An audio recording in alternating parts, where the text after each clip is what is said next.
turísticas del país, ya que a pesar de la espectacularidad ¿Y del eso es de volcán, lava? nunca ha supuesto Sí, una mira cómo va amenaza para bajando. las poblaciones cercanas, aunque sí nos ha dejado unas imágenes.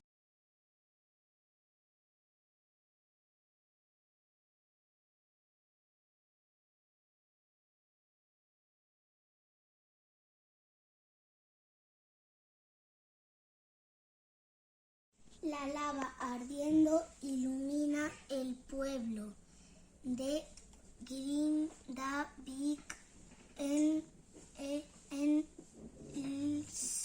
Islandia.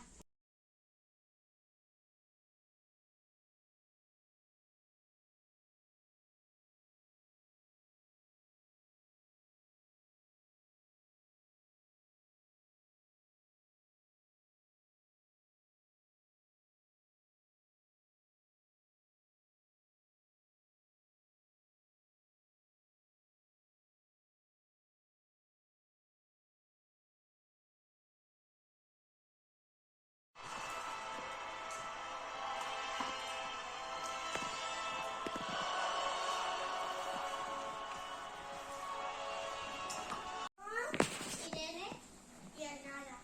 Os vimos a contar una noticia que pasó con un volcán que entró en erupción. ¿Dónde? En Islandia.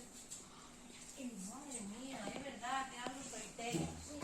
Islandia, ese país que está donde vos está enseñando. Ya me enteré. Situamos Islandia, ¿no?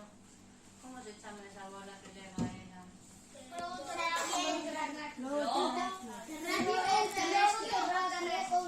Terrestre.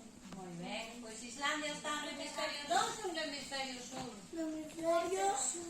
Enseñar hoy en Islandia explotó el volcán y hay gente que estuvo cerca, pero nunca se puede estar cerca de un volcán. Aquí tenemos un vídeo para enseñar.